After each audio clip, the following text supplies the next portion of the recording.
नमस्कार दोस्तों, कैसे हैं आप सभी।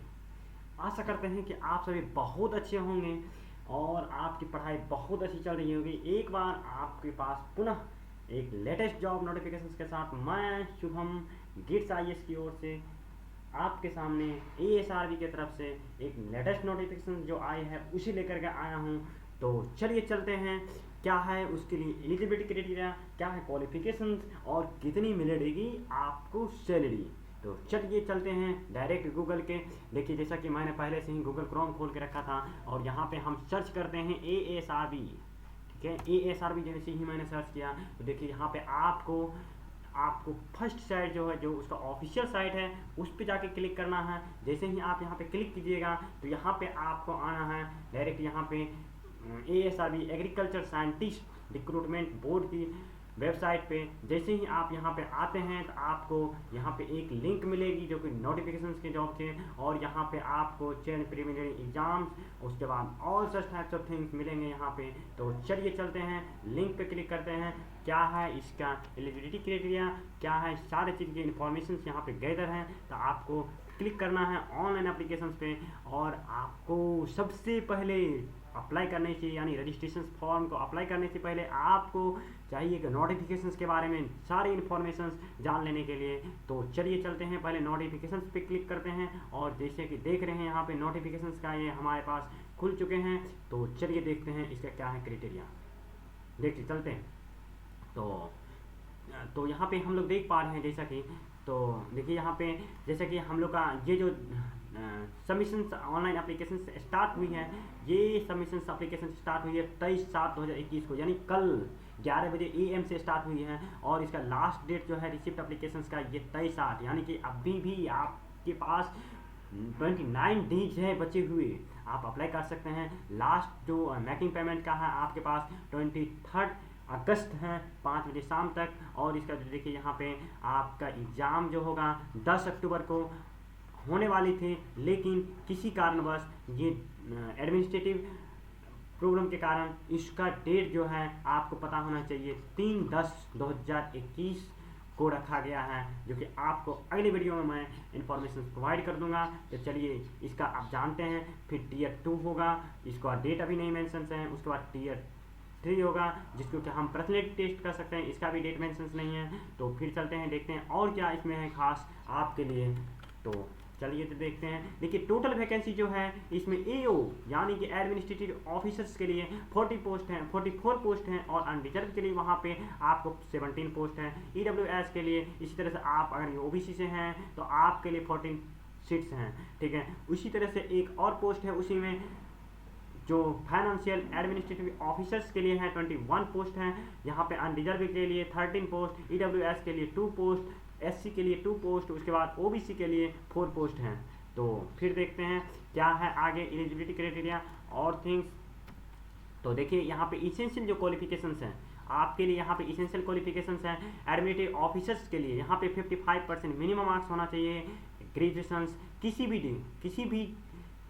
डिग्री से, किसी भी स्ट्रीम से, या BE किए हैं, BTech किए हैं, या आप किए हैं सिंपल ग्रेजुएशंस, तो अप्लाई कर सकते हैं। बशर्ते कि यहाँ पे एक आपके लिए मिनिमम जो क्वालिफिकेशंस होना चाहिए, मिनिमम क्वालिफिकेशंस आपका ग्रेजुएशन है, मिनिमम मार्क्स आपका 55% होना चाहिए। उसके बाद देखिए नेक्स्ट देखते हैं, एक नया नेक्स्ट जो पोस्ट है वहाँ पे नेक्स्ट पोस्ट है आपके पास यहाँ पे फाइनेंस अकाउंट ऑफिसर का।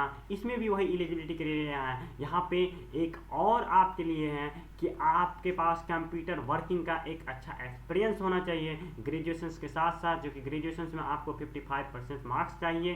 ठीक है, 55% मार्क्स चाहिए। उसके साथ साथ आपको चाहिए कंप्यूटर में एक अच्छा नॉलेज। यदि डिजायरेबल क्वालिफिकेशन, यदि आपने ठीक है स्पेशलाइजेशन फाइनेंस में स्पेशलाइजेशन किए हैं, अकाउंटिंग किए हैं, कॉमर्स से किए हैं ग्रेजुएशन, पोस्ट ग्रेजुएशन, या कोई किए हैं प्रोफेशनल क्वालिफिकेशंस, जैसे कि आपने CA कर रखा है, कंप्यूटर साइंस से BTech या MTech कर रखा है, तो सबसे बड़ी डिजायरेबल क्वालिफिकेशंस आपको प्रायोरिटी दी जाएगी। तो चलिए देखते हैं फिर आगे इसके ऑल द इन्फॉर्मेशंस, जो कि यहाँ पे आपके सेंटर के बारे में इंफॉर्मेशंस हैं। आप यहाँ पे सेंटर चूज कर सकते हैं आप अपने अकॉर्डिंग।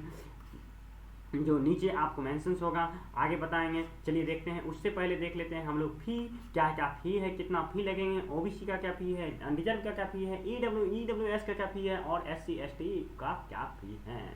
तो चलिए देखते हैं। जैसा कि यहाँ पे हम लोग देख पा रहे हैं, एग्जामिनेशन फी यहाँ पे 480 है, यानी कि 480 रुपये है। रजिस्ट्रेशन फी आपको 20 रुपये, टोटल मिला के आपको लगेंगे 500 रुपये। ये था एओ के लिए, ठीक है, एडमिनिस्ट्रेटिव ऑफिसर्स के लिए। यदि आप बिलोंग्स करते हैं वोमेन से, शेड्यूल कास्ट हैं या शेड्यूल ट्राइब है या किसी भी तरह से आपके पास पर्सनल डिसेबिलिटीज हैं, तो आपको मात्र लगेंगे 20 रुपीज, 20 रुपीज भाई साहब। तो चलिए चलते हैं फिर अगली जो पोस्ट है फाइनेंस अकाउंट ऑफिसर्स के लिए, इनके लिए भी आपको देनी पड़ेगी 500 रुपये। और यदि आप एससी एसटी या वुमेन्स हैं तो आपको लगेंगे मात्र 20 रुपीज। तो यदि आप एक और सबसे बड़ी खुशखबरी क्या है ना, यदि आप बिलोंग करते हैं, यदि आप चाहते हैं दोनों वैकेंसी को अप्लाई करना, तो यानी कि एओ और फाइनेंशियल एडमिनिस्ट्रेटिव ऑफिसर दोनों को, तो आपको देनी होगी मात्र 1000 रुपी भाई साहब। यदि आप अनरिजर्व या ओबीसी या ईडब्ल्यूएस से बिलोंग्स करते हैं, और यदि आप वुमेन्स या शेड्यूल कास्ट या शेड्यूल ट्राइब से हैं, तो आपको मात्र 40 रुपये यहाँ पे करने होंगे और आप इस वैकेंसी के लिए अप्लाई कर सकते हैं। तो चलिए फिर देखते हैं आगे क्या है, इसका एलिजिबिलिटी क्या एग्जाम होगी, ठीक है। तो चलिए चलते हैं आपको लेकर के पेज नंबर 17 पे। तो आइए मिलते हैं आपसे। जैसा कि यहाँ पे देख पा रहे हैं, आपसे मैंने डिस्कशन किया था एग्जाम सेंटर्स। आप यहाँ पे अपने अकॉर्डिंग, अपने चॉइस के अकॉर्डिंग एग्जाम सेंटर चूज कर सकते हैं। यदि आप दिल्ली से रहते हैं, यदि आप दिल्ली सेंटर चाहते हैं तो दिल्ली डाल सकते हैं, भोपाल चाहते हैं, बरेली चाहते हैं, बेंगलुरु चाहते हैं, पटना चाहते हैं, तो सभी चीज़ें आपको यहाँ पे अवेलेबल है। आप देखिए, जैसे कि यदि बिहार से बिलोंग करते हैं तो आपके लिए यहाँ पे देखिए पटना भी आप सेंटर डाल सकते हैं। देखिए यहाँ पे सबसे बड़ी चीज़ ये खुशखबरी की बात है कि आपके लिए कि मतलब यदि आप अपने अकॉर्डिंग यहाँ पे एग्ज़ाम सेंटर भी चूज कर सकते हैं। चलिए तो मिलते हैं फिर, आप देखते हैं आगे क्या है इसका एग्ज़ाम का क्राइटेरिया। देखिए यहाँ पे एग्ज़ाम का जो व्यू है, यहाँ पे एग्ज़ाम 2 लेवल पे होंगे, टीयर 1 होगी, ठीक है, और टीयर 1 होगा और टीयर 2 होंगी, ठीक है। तो टीयर 1 के लिए वो सेंटर था, फिर अगर टीयर 1 में आप क्वालिफाई कर जाते हैं, ठीक है, तो टीयर 2 का यहाँ पे एग्ज़ाम होगा, जिसका कि यहाँ पे आपको सेंटर मेंशंस हैं बेंगलुरु, भुवनेश्वर, कोयम्बटूर, दिल्ली, गुवाहाटी, हैदराबाद, जम्मू, कोलकाता, मुंबई, नागपुर, पटना, वाराणसी, ये सब चीज़ यहाँ पे मेंशंस हैं। चलिए आप देखते हैं, थोड़ा सा आगे बढ़ते हैं, आगे क्या दिया हुआ है। तो चलिए यहाँ पे चलते हैं पेज नंबर 17 पे। देखिए यहाँ पे टीयर 1 का एग्जामिनेशंस क्या क्या क्राइटेरिया है, कितना मतलब उसमें एग्जाम में क्वेश्चंस पूछे जाएंगे, ये सब चीज़ डिस्कशंस करते हैं। चलिए यहाँ पे जैसे कि टीयर 1 में आप देख रहे हैं 4 सेक्शंस में यहाँ पे क्वेश्चंस रहेंगे आपके एग्जाम हॉल में, जैसे कि section A, section B, section C, section D. और यहाँ पे जो पहला सेक्शन होंगे वो जनरल नॉलेज से होंगे, यानी 50 क्वेश्चन होंगे, 50 क्वेश्चन होंगे आपके लिए जनरल नॉलेज का। उसके बाद जनरल रीजनिंग, यानी कि आपके लिए जनरल इंटेलिजेंस क्या है, उसके लिए 50 क्वेश्चंस होंगे। उसके लिए सेक्शन सी में चलते हैं, यहाँ पे आपको मिलेंगे अर्थमेटिक न्यूमेरिकल एबिलिटी, जो कि 50 क्वेश्चंस होंगे। उसके बाद आपके लिए सेक्शन डी, जो कि लैंग्वेज कम्प्रीहेंशन, यहाँ पे आप या तो हिंदी या तो इंग्लिश, दो में से जो आपको लगे कंफर्टेबल वो लैंग्वेज आप चूज कर सकते हैं। उसके लिए आपको देने होंगे मात्र 50 क्वेश्चंस का आंसर, टोटल मिला के 200 क्वेश्चंस का आंसर देने होंगे। और यहाँ पे आप यदि क्वालिफाई कर जाते हैं तो आप सीधे बैठ सकते हैं डिस्क्रिप्टिव एग्जाम, यानी टीयर 2 में। भाई साहब एक चीज़ आपको इन्फॉर्मेशन सुनना चाहिए, ये जो एग्जाम है tier 1 only qualifying in nature, not in merit, यानी कि आपको ये मेरिट नहीं दिलाएगी। बस आपको क्या जाएगा, जो टॉप स्कोरिंग हुआ 20 टॉप स्कोरिंग कैंडिडेट, यानी कि जितना भी है, जितना भी ऊपर से लिया जाएगा कैंडिडेट को, जहां तक उसको 20 मल्टीपल में, यानी कि मान लिया जाए कि आपका यदि वैकेंसी है 64, तो 64 से 20 से मल्टीप्लाई कर दीजिए, 20 से मल्टीप्लाई कर दीजिए, तो इतना वैकेंसी आपको वहाँ पे कैंडिडेट को सिलेक्ट करेगी, जिसको कि टीयर 2 में बैठने का मौका मिलेगा, अपॉर्चुनिटी मिलेगा। चलिए देखते हैं टीयर 2 के लिए क्या है। तो चलिए यहाँ पे जो टीयर 2 का एग्जाम होगा, और भाई साहब एक चीज़ और, टीयर 1 जो होगा वो फुल्ली MCQ होगा, टोटल मिला के 200 क्वेश्चन।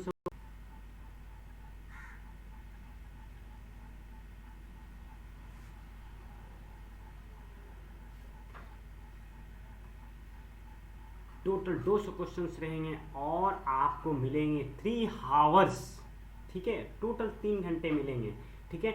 ये था टीयर 1 का पूरा डिस्क्रिप्शन। अब चलते हैं टीयर 2 की ओर। देखिए टीयर 2 में जैसा कि आपके सामने यहाँ पे दिए गए हैं कि टीयर 2 का जो एग्ज़ाम होगा ये भी आपके 3 आवर्स के होंगे और इसमें होंगे 4 paper, paper 1, paper 2, paper 3, paper 4।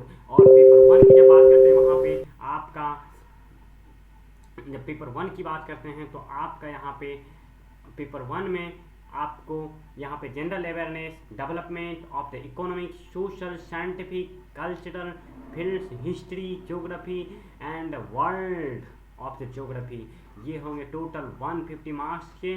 और उसके बाद आपका पेपर 2 की बात करते हैं तो constitution of India, politic, governance और सोशल जस्टिस से क्वेश्चंस रहेंगे। यहाँ से आपको 150 मार्क्स के क्वेश्चंस पूछे जाएंगे। उसके बाद पेपर 3 की बात करते हैं तो यहाँ पे आपके 2 ऐसे पेपर होंगे, ठीक है, ए राइटिंग, ऐसे राइटिंग 1 और ऐसे राइटिंग 2, जो कि प्रत्येक जो होंगे वो 75 मार्क्स के होंगे। टोटल मिला के ये भी होंगे आपके 150 मार्क्स के। और जब पेपर 4 की बात करते हैं तो यहाँ पे आपको इथिक्स, इंटीग्रिटी और एप्टीट्यूड, तो टोटल मिलाकर ये भी होंगे 150 मार्क्स के। और जब हम टोटल की बात करते हैं तो टोटल मिला के 600 का होगा। अब चलते हैं टीयर 3 की ओर। टीयर 3 में आपको 100 मार्क्स का टोटल हो गए। और टोटल मिला करके आप जब मेरिट की बात करते हैं तो आपके लिए यहाँ पे मेरिट की जब बात करते हैं तो यहाँ पे आपको मेरिट जो होंगे ये मेंस के अकॉर्डिंग बनाए जाएंगे। तो मेंस जैसे कि हम यहाँ पे बात करते हैं 6 मार्क्स का आपका रिटेन और 600 मार्क्स का आपका रिटेन और 100 मार्क्स का आपका पर्सनैलिटी, टोटल मिला के 700, ठीक है। इसमें जो जितना लाते हैं आप उसके अकॉर्डिंग वहाँ पे आपका मेरिट बनेंगे और आप सेलेक्टेड होंगे, ठीक है। तो दीजिए हमें इजाज़त। Thank you for watching this video. अपना ख्याल रखिए, स्टडी कंटिन्यू रखिए। फिर भी जो लेटेस्ट नोटिफिकेशंस आता है उसमें आपके लिए मैं फिर से लाऊंगा। तब तक के लिए धन्यवाद।